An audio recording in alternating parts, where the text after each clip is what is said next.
Hi friends, मैं अनिल कुमार। आज class 10th की सब्जेक्ट जो है साइंस के बारे में हम लोग अध्ययन करेंगे। साइंस विज्ञान के बारे में अध्ययन करेंगे। सबसे पहले हम जानेंगे कि विज्ञान क्या है, व्हाट इज साइंस, साइंस क्या है। तो हम पिछले कक्षा में बता दिए हैं, 9th कक्षा में बता दिए, डीपली से बताए हुए हैं। एक एक पॉइंट को डीपली तरीके से बताया गया है कि साइंस क्या है, साइंस को कितने भागों में डिवाइड किया गया है, पूरे डीपली तरीके से उसमें बता दिया गया है। तो आप लोगों से अनुरोध है कि वह वीडियो आप लोग पीछे जाकर 9th क्लास जो है 1 चैप्टर जो है उसमें देख लीजिएगा। तो सेम ही है, सेम ही पढ़ना है 10th में, लेकिन फिर भी थोड़ा सा मैं बता दूं कि साइंस क्या है, साइंस को कितने भाग में डिवाइड किया गया है। तो science, what is science, science क्या है। साइंस क्या है, तो साइंस का परिभाषा क्या है कि किसी वस्तु के वास्तविक, क्रमबद्ध एवं विशिष्ट ज्ञान को विज्ञान कहते हैं। ठीक, किसी वस्तु के वास्तविक, क्रमबद्ध एवं विशिष्ट ज्ञान को विज्ञान कहते हैं। वास्तविक माने क्या होता है, रियल ज्ञान माने नॉलेज, रियल नॉलेज होना चाहिए, उसी को हम लोग विज्ञान कहते हैं। अब विज्ञान प्रश्न यहाँ आती है, उठता है प्रश्न हमारे दिमाग में उठेगा कि भाई विज्ञान तो जान के विज्ञान को कितने भागों में डिवाइड किया गया है। तो विज्ञान को मुख्यतः 2 भागों में डिवाइड किया गया है, मुख्यतः 2 भागों में डिवाइड किया गया है। विज्ञान को मुख्यतः 2 भागों में डिवाइड किया गया है। पहला जो है वह है फिजिकल साइंस। फिजिकल साइंस माने कि उसको हिंदी में हम लोग कहते हैं भौतिकी विज्ञान। दूसरा जो है वह है जीव विज्ञान, जिसको हिंदी में हम इंग्लिश में हम लोग कहते हैं बायोलॉजी या लाइफ साइंस। ठीक, यहाँ पे फिर जब साइंस को 2 भागों में डिवाइड किया गया, फिजिकल साइंस और लाइफ साइंस, जो कि जीव विज्ञान और भौतिकी विज्ञान, तो अब यहाँ पे फिर भौतिकी विज्ञान को 2 भागों में डिवाइड किया गया। भौतिकी विज्ञान को फिर, फिजिकल साइंस को फिर 2 भागों में डिवाइड किया गया। तो फिजिकल साइंस को 2 भागों में डिवाइड किया गया है। पहला जो है वह है भौतिकी, फिजिक्स, दूसरा जो है केमिस्ट्री, रसायन शास्त्र। और यहाँ पे फिर रसायन शास्त्र को 2 भागों में डिवाइड कर दिया गया है। पहला है ऑर्गेनिक केमिस्ट्री। ऑर्गेनिक केमिस्ट्री माने कार्बनिक रसायन।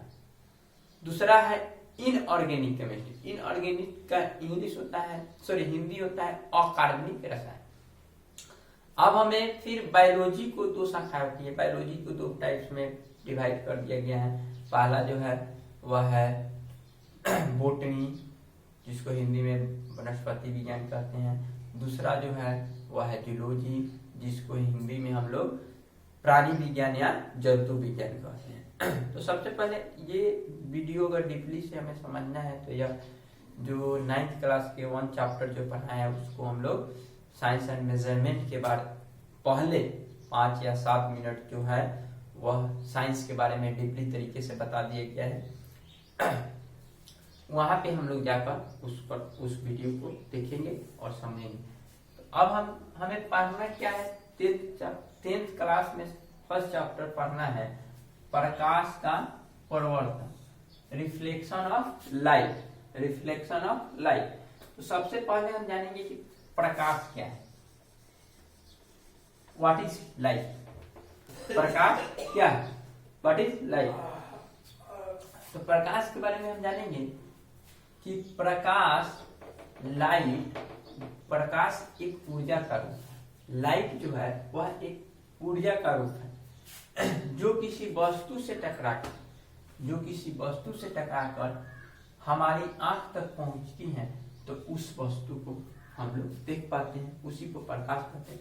जैसे मान लेते हैं कि ये बक्सा है, ये बक्सा है, इस बक्सा को हमें देखना है, इस बक्सा को हमें देखना है।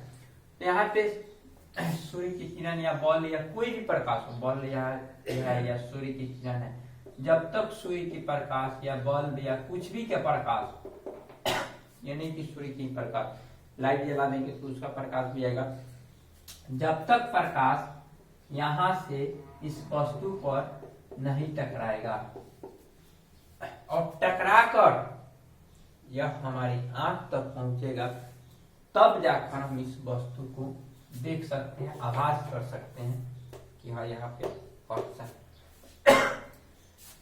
अब हम जानेंगे, हमें लगता है कि लाइट के बारे में हम लोग समझ गए। कोई भी वस्तु को देखने के लिए प्रकाश की आवश्यकता होती है। प्रकाश जो है यह ऊर्जा का रूप है। अगर कोई वस्तु पर प्रकाश टकराकर हमारी आंख तक पहुंचती है, तब जाकर हम उस वस्तु को देख पाते हैं। यहाँ पे ये जो टॉपिक है बहुत इम्पोर्टेंट टॉपिक है, इसको हम लोग ध्यान से पढ़ने की जरूरत है, याद करेंगे कि हाँ निवात में प्रकाश की चाल कितना होता है, क्योंकि न्यूमेरिकल बोर्ड ऐसी कर दी है कि न्यूमेरिकल क्वेश्चन 50-50 हो गया है। तो न्यूमेरिकल क्वेश्चन पर ज्यादा ध्यान भी देना है, क्योंकि बहुत पता है न्यूमेरिकल में मिस्टेक कर पाते हैं। तो यहाँ पे हम जानेंगे, सबसे पहले जानेंगे कि निवात। निवात माने क्या होता है? निवात माने जहाँ पे हवा नहीं, यहाँ पे हवा नहीं, निवात। करे कि निवात में प्रकाश की चाल 3 × 10⁸ मीटर प्रति सेकंड होता है। 3 × 10⁸ मीटर प्रति सेकंड होता है। अब निवात है क्या? निवात माने जहाँ पे हवा नहीं। ये निवात एक माध्यम, निवात जो है एक माध्यम। जैसे हम कह दे कि हमें यहाँ से पटना जाना है, यहाँ से पटना जाना है, तो हम कह दे कि साइकिल से जाइए। हमें कोई कहे कि साइकिल से आप पटना जाइए, तो साइकिल जो है हमारे लिए वो माध्यम है, क्योंकि साइकिल द्वारा हम पटना जाते हैं, तो हमारा माध्यम क्या हो? साइकिल। अगर हम कहें कि नहीं साइकिल से नहीं जाएंगे, हम बस से जाएंगे, बस जो है, बस हमारा माध्यम। बस द्वारा हम पटना गए, बस द्वारा पटना गए, तो बस जो है वो हमारा माध्यम। पटना तक पहुंचने के लिए, पटना तक जाने के लिए जो बस है वो हमारा। वही निवात जो है माध्यम है, पानी जो है माध्यम है, तारपीन माध्यम है, कांच हो गया, रॉक साल्ट हो गया, नाइलॉन हो गया, ध्वनि हो गया, ये सब एक माध्यम। ठीक। और चाल, निवात में प्रकाश की चाल पूछेगा, या आपसे डायरेक्ट पूछेगा प्रकाश की चाल कितना होता है, तो 3 × 10⁸ मीटर प्रति सेकेंड होता है। अब पानी में प्रकाश की चाल कितनी होती है? पानी में प्रकाश की चाल कितनी होती है? तो 2.25 × 10⁸, सब पे 8 है। शेड्यूल से लिखा गया है कि कभी याद करने में दिक्कत नहीं होगा। 10⁸ मीटर प्रति सेकेंड। इसी प्रकार पूछेगा कि तारपीन का तेल में, तारपीन का तेल हम लोग जानते होंगे या देखे होंगे, हमारे घर में यूज होता होगा। कभी ये जो पेंट होता है उसमें तारपीन का तेल का ही यूज किया जाता है। तारपीन का तेल में प्रकाश की चाल कितनी होती है? तारपीन के तेल में प्रकाश की चाल कितनी होती है? क्या मैं पूछ सकता है? ये नहीं कि हमसे ये लिखवा दिया गया तो बस यही पूछेगा, पूछ सकता है, क्योंकि पढ़ना है। तारपीन का तेल में प्रकाश की चाल कितनी होती है? तो 2.04 × 10⁸ मीटर प्रति सेकेंड। फिर आपसे पूछ सकता है कि कांच में प्रकाश की चाल कितनी होती है? कांच माने क्या होता है बाबू? शीशा होता है। कांच में प्रकाश की चाल कितनी होती है? तो आप बता दीजिएगा कि प्रकाश में अध्ययन कीजिएगा तो बता दीजिएगा कि प्रकाश में कांच में प्रकाश की चाल 2 × 10⁸ मीटर प्रति सेकेंड होता है। ऐसे पूछ सकता है कि रॉक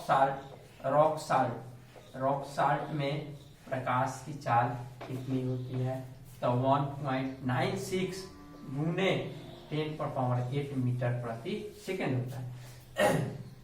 फिर आपसे पूछ सकता है नाइलॉन में प्रकाश की चाल कितनी होती है? तो 1.96 × 10⁸ मीटर प्रति सेकेंड होता है। ये दोनों नाइलॉन में, रॉक साल्ट में, दोनों में सेम ही होता है प्रकाश की चाल। और एक यहाँ पे समझने वाली बात है कि ध्वनि में ये पूछता है, एग्जाम में पूछा हुआ है कि ध्वनि में प्रकाश की चाल कितनी होती है? तो ध्वनि में प्रकाश की चाल 330 मीटर प्रति सेकेंड होता है। ना होता है 330 मीटर प्रति सेकेंड होता है। प्रकाश में चाल और ध्वनि के चाल में बहुत अंतर है। क्योंकि हम लोग इसको समझने के लिए एक उदाहरण हम लेते हैं कि सपोज डेट मान लेते हैं कि बादल गरजता है। जब बादल गरजता है, बिजली चमकती है, तो वहां पे सबसे पहले हम लोग देखे होंगे, अनुभव किए होंगे, या नहीं देखे होंगे, नहीं अनुभव किए होंगे, तो अगर बारिश का जो मौसम है, बारिश के मौसम में बादल जब गरजती है, बिजली जब चमकती है, तो वहां पे हम लोग देखकर गेस लगा सकते हैं, उसे अनुभव कर सकते हैं कि अगर जब बिजली चमक रही है तो हमें चमक जो होता है, कड़कती है, तो चमक पहले हमारी आंख तक पहुंचती है। पहले हम चमक को देख लेते हैं कि बिजली चमका, उसके बाद हमें थोड़ी देर बाद बिजली की कड़क सुनाई देती है, कड़कता है जो सुनाई देता है। तो इससे हमें स्पष्ट होता है कि पहले हमें कोई चीज देख ले रहे हैं, अब बाद में उसका आवाज हमारी कान तक पहुंच रहा है। तो इससे स्पष्ट होता है कि ध्वनि का जो चाल होता है वो प्रकाश के चाल से कम होता है। जैसे हथौड़े हम मारते हैं, हथौड़ा मारते हैं, किसी वस्तु पर हथौड़ा मारते हैं, तो पहले हम देख लेते हैं कि कोई व्यक्ति उस हथौड़ा को मारा, लेकिन आवाज थोड़ी देर बाद हमारे कान तक पहुंचती है। तो इससे भी स्पष्ट होता है कि जो प्रकाश हम देखे उसमें प्रकाश की चाल अधिक था, इस कारण से हम पहले हथौड़े को मारते हुए देखे, उसके बाद आवाज ध्वनि का चाल कम था, इसलिए ध्वनि हमारी थोड़ी देर के बाद हमारी कान तक सुनाई दिया। इसलिए हम ये दोनों को उदाहरण लिए हैं कि हमारे लाइफ में, हमारे जीवन में ये सब घटनाएं घटती हैं और इस सब घटनाओं से हमें कुछ सीखने के लिए मिलता है। तो हम लोग अनुभव करेंगे, अगर नहीं देखे होंगे तो बिजली जब कड़कती है तो वहां पे अनुभव करेंगे कि हाँ भाई ऐसा होता क्यों है। वहां पे साथ में बिजली कड़कती है, जब टकराती है तब तो आवाज होता है। जब बिजली टकराई, वहां पे हवा का माध्यम रहता है, कण रहता है, धूल रहता है, हवा रहता है, उससे जब टकराती है तो वहां पे आवाज और चिंगारी निकलता है। तो आवाज और चिंगारी जब एक साथ टकराया तो दोनों को एक साथ होना चाहिए, आवाज भी एक साथ होना चाहिए, चिंगारी भी एक साथ आना चाहिए, लेकिन ऐसा नहीं होता है। क्यों नहीं होता है? यही कारण है कि हमारा प्रकाश का चाल भी होता है वह ज्यादा होता है, जबकि ध्वनि का चाल कम होता है। इसीलिए ध्वनि थोड़ी देर के बाद हमारे कान तक पहुंचती है, जबकि प्रकाश पहले ही हमारी आंखों तक पहुंच जाती है। तो अब इसके बाद हम पढ़ेंगे प्रदीप्त वस्तु और अप्रदीप्त वस्तु क्या है। पेशेंस रखना है, क्योंकि एक एक पॉइंट को हम लोग अध्ययन करेंगे, नहीं तो होता है कोई स्टूडेंट को कहेगा कि ए नहीं होगा। थोड़ा सा पेशेंस रखिए और समझते टॉपिक को चल जाइए। ये ई कीजिएगा तो आपसे एक ही प्रश्न नहीं बढ़ने वाला, क्योंकि जब तक हम बेसिकल छोट चीजों को नहीं जानेंगे तब तक हमसे कोई बड़ा अध्ययन नहीं होने वाला है। और अध्ययन करना पड़ेगा, क्योंकि हम लोग को मजबूरी नहीं अध्ययन करना पड़ेगा। क्योंकि जब हमारा क्लास चलता है, ऑफलाइन क्लास चलता है, मार्गदर्शन कोचिंग सेंटर के नाम से हमारा क्लास चलता है, उस क्लास में एक 9th क्लास के बच्चा से हम पूछे कि बाबू, हम प्रश्न पूछे कि इसमें किनको पढ़ के अपने देश के लिए, अपने समाज के लिए अच्छा करना है। तो सब हाथ उठा दिए कि हम करेंगे। लेकिन एक बच्चा खड़ा होकर बोला कि सर हमें सब नहीं करना। हम बोले क्यों नहीं करना है, क्या प्रॉब्लम है? वो बोला कि हमें पढ़ाई में मन नहीं लगता है, हमें अध्ययन करने में मन नहीं लगता है, जज्बा नहीं है, एनर्जी नहीं है कि हम इसको ये कर। हम बोले क्यों? इसका कॉज तो होगा कि भाई हमें पढ़ने में क्यों नहीं मन लगता है। तो बोला कि हमें समझ में नहीं आती है पढ़ाई, मतलब कि शेड्यूल जो है क्या है, कहाँ से स्टार्ट होती है, कहाँ पे खत्म होती है, हमें क्या पढ़ना है बीच में, उसको किस ढंग से पढ़ना है, उसको समझ में नहीं आता, उस सब हमें समझ में नहीं आता है। हम बोले कोई बात नहीं है, आप ऐसा बचा था कि कुछ क्लास निकल गया था, उसके बाद आया था, जो पॉइंट शुरू का पॉइंट निकल गया था उसके बाद। हम बोले कि ऐसा बात नहीं है बाबू। तो हम बोले कि पढ़ने क्यों आते हो तब बोला कि पेरेंट्स का प्रेशर है, पेरेंट्स का दबाव है, इसी वजह से हम पढ़ने आते। तो हम बोले कि यहाँ पे आप बहुत गलत काम कर रहे हैं। सबसे पहला बात तो आप अपने को धोखा दे तो रहते कर रहे हैं, लेकिन अपना पेरेंट्स को भी धोखा दे रहे हैं। इसलिए आप या तो आते हैं तो वहां पे उदास होकर क्लास में आते हैं, तो उदास होकर क्लास में आते हैं तो आपको मजबूरी है, टाइम बर्बाद हो ही रहा है। इसलिए हम क्यों नहीं खुशी से पढ़ेंगे, आनंद पूर्वक पढ़ेंगे और ध्यान पूर्वक पढ़ेंगे। ये बात हम उसको बहुत मोटिवेट किए। तो आज जो बच्चा बहुत प्रोसेस है, बहुत आगे जा रहा है, उसमें बहुत वृद्धि है। इसलिए हमें कोई भी काम करना है, थोड़ा पेशेंस रखना है, थोड़ा धैर्य रखना है। इस टॉपिक को हम जानते हैं, वीडियो को भगा देना है कि हम इसको तो जानते हैं। तो इससे क्या होता है कि हमसे प्रश्न जो आएगा, टॉपिक जो आएगा, हमारे प्रश्न जो सिलेक्ट में एग्जाम्स में आएगा, तो उसको हम लोग अच्छे ढंग से क्लैरिफाई नहीं कर पाएंगे, सोल्यूशन नहीं दे पाएंगे। इसलिए थोड़ा सा धैर्य रखिए और आगे चलिए। आगे हम बताते हैं प्रदीप्त और अप्रदीप्त वस्तु क्या है। तो हम लोग अब जानेंगे कि प्रकाश तो प्रदीप्त वस्तु क्या है और अप्रदीप्त वस्तु क्या है। उसको लुमिनस कहते हैं, इंग्लिश में प्रदीप्त को लुमिनस कहते हैं, अप्रदीप्त को नॉन लुमिनस कहते हैं। तो हम जानेंगे प्रदीप्त वस्तु क्या है। वे वस्तुएं जिनसे प्रकाश निकलता है या उत्पन्न होता है। जो वस्तु से प्रकाश उत्पन्न होता है या निकलता है उसे हम लोग प्रदीप्त वस्तु कहेंगे। क्या डिफिनेशन आया? कोई भी वस्तु है जिस वस्तु से प्रकाश उत्पन्न होता है या निकलता है उसे हम लोग प्रदीप्त वस्तु कहते हैं। जैसे मान लेते हैं कि सूर्य जो है उससे प्रकाश निकलता है, उत्पन्न होता है, वह वस्तु जो है वह प्रदीप्त वस्तु है। जलती हुई मोमबत्ती को जला देंगे, ऐसे मोमबत्ती सिर्फ ऐसे मोमबत्ती को रखेंगे तो मोमबत्ती प्रदीप्त वस्तु नहीं है।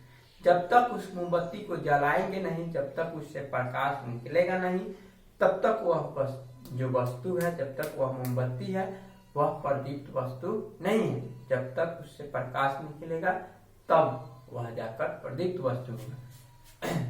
दिया, जलता हुआ दिया जो है वह है लालटेन जो है, जलता हुआ लालटेन से भी हमें रोशनी मिलता है, प्रकाश मिलता है। बिजली का जलता बल्ब, बिजली का जलती हुई बल्ब, जो बल्ब होता है जो बिजली से जलती है उससे जो हमें प्रकाश निकलता है वह जो है प्रकाश उत्पन्न होता है, वह प्रदीप्त वस्तु। दूसरा का नंबर हम जानेंगे कि अप्रदीप्त वस्तु क्या है। प्रदीप्त के बारे में तो हम लोग जान गए, अप्रदीप्त वस्तु क्या है, नॉन लुमिनस क्या है।